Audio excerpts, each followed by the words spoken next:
How's it going? Welcome to a new video, and just a quick video because this is a tech review, if you will.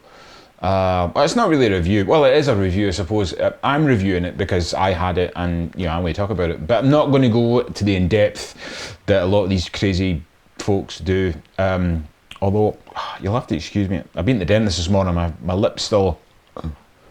I feel as if my lip's not moving. I'm not entirely too sure if that's going to cut across. Now that I pointed it out, you're probably like, oh yeah man, it looks like you've had a stroke. Yeah.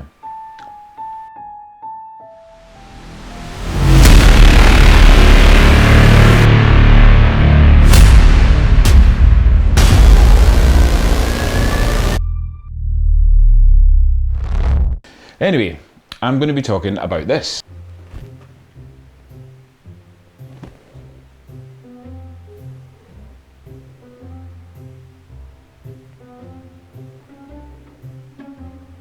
The Panasonic LUMIX BGH1. The good people at Panasonic sent me this as a loaner for a couple of weeks to try out.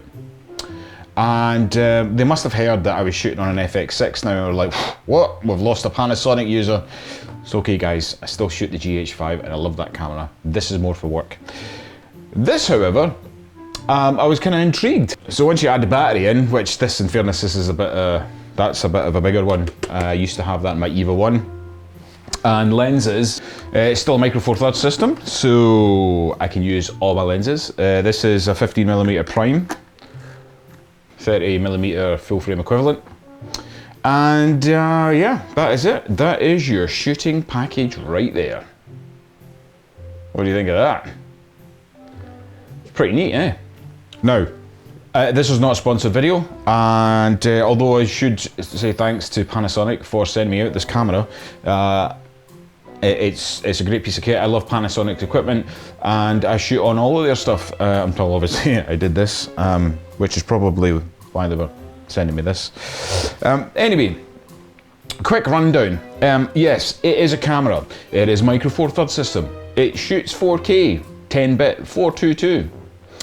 It is a box camera. It is very much like the GH5S in terms of sensor readout. Is it a vlogger's camera? No, it is not a vlogger's camera. This camera is not for run and gun.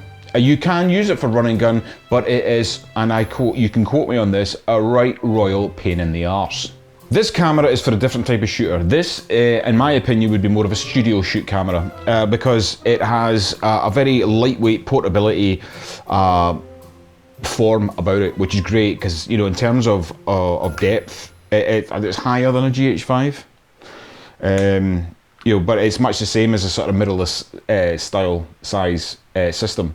It has, dual card slots on it, HDMI out, SDI out, but also has Genlock. Now, if you don't know what Genlock is, you can look it up, but basically what this means is that you can sync this camera through a computer and to other cameras. So effectively you could link this and nine others of it and have a 10 camera setup and run them all through a LAN system through your computer where you can control it with software and control all the other cameras at once. If you and your cohorts or working buddies had one of these, you could hook them up to your computer and you could use them as a zoom camera. You could be zooming with your colleagues in 422 10-bit 4K at 50 frames. So, and then one person could be using the software to control all those cameras. And you could have one person editing as you're or filming and looking after everything as you go.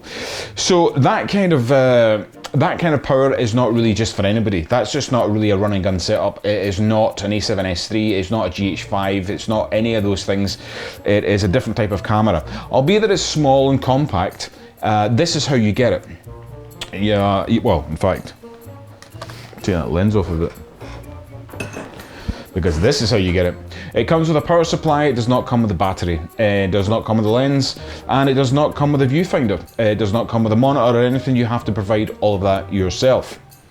You can plug it directly into your computer, and the software for Panasonic to utilize it is wicked. So it means you can pre-set up the camera while it's set up there. Theoretically, I could just set this on my desk behind me, and then use the monitors to control all the settings of the camera, so I would face the other way effectively.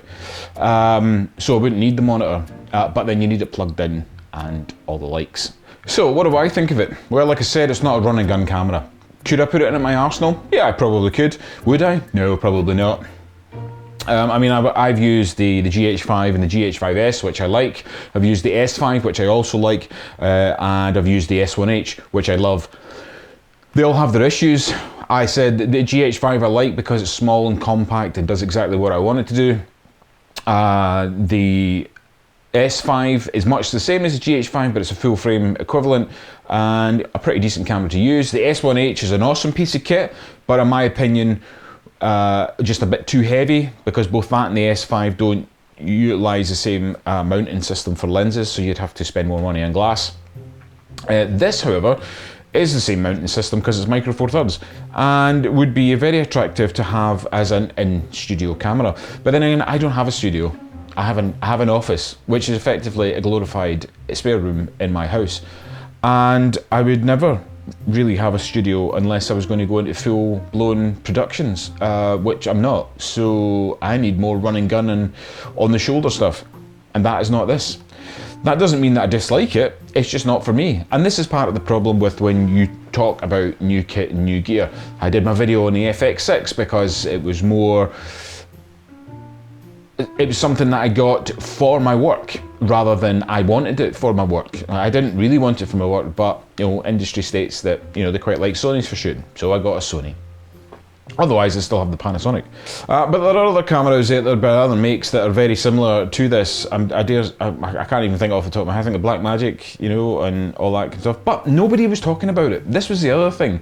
Because it's not the new A7S III or the RX3 and all this kind of nonsense, and everybody having an absolute stiffy attack over the latest tech that's coming out, I feel that Panasonic kind of get kicked to the curb a little bit on this one, and only a couple of videos exist out there in relation to this. And at the end of the day, I don't have a large social media footprint on video in terms of kit goes, but this is a great little system, and it's just the fact that all these mounting points along the front, these threads, these quarter threads here, all the way around it, you can mount pretty much anything you want to this, and you could walk away with a very formidable system if that's how you wanted to do it. And lenses are micro four thirds, and they're very light and great. A lot of the footage that you'll see that I shot in this video was on a 14-140, which was the lens that they sent with this for me to try out.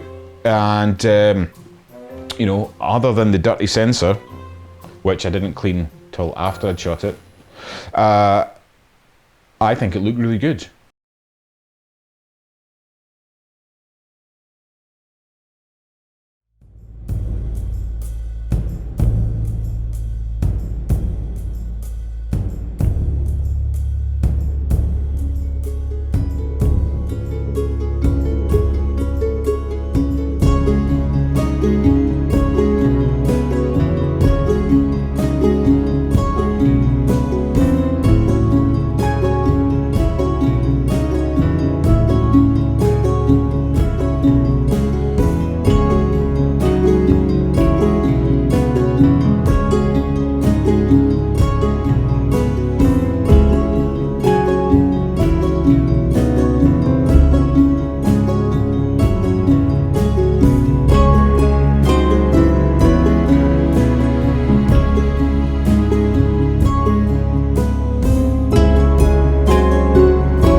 But like I say, this was just a quick video just to say, is it any good? Yeah, it's great. Is it for me? No. Should you buy it? I have no idea. Do you like Lumix cameras? Do you shoot more indoors than you do outdoors? Then if you do, then this, you know, if you're an indoor shooter and you want a studio camera and you want something that's going to be fixed and stay there all the time for you to just switch on and go with, especially one that switches on with your computer, because if you plug this in with USB-C, it's going to run off the same power. But more than that, it runs off the LAN as well. So the LAN cable that you plug in here, it powers off of that, which is amazeballs. So you've got actually 3, other than the battery, well actually 4 if you include the battery, you have 4 ways to power this camera, which I'm not entirely too sure any other cameras do that. But then again, I'm saying that because I don't know, because if I did know, I would confidently say it to the camera, which I'm not. So yeah, so there you go, that is the LUMIX BGH1. Fantastic little camera that I've now worked out is not for me. I will be getting sent back, and I will keep in with the good people at LUMIX just to see what else they are bringing out. A lot of rumblings about things, who knows. So there's nothing, I dare say, on the grand scheme of things, there's nothing groundbreaking with this camera. However, it does have features on it that all their other lineups don't have. So it's much the same as any camera, it's about what's fit for purpose. And is the purpose fit for the camera? So for my style of shooting and the things that I do, no, it's not for me. But I'm not everybody, like I've said before. So there you go. Panasonic LUMIX BGH1 comes in at the same price as a GH5, GH5S kind of price bracket. But when you start adding all the other ancillaries on it that you need it to operate, then it does get quite expensive. But yeah, there you go. It's a camera. Another one. And it's going back to Panasonic. So anyway, I hope you enjoyed this video. I hope you enjoyed a quick look at another camera. Leave your comments below. What do you think? If you tried one, if you used one of your Panasonic shooter, do you care? And I will see you all on the next video, whatever that is, because we know I'm not nearly that prepared. So yeah, have a good one and stay cool.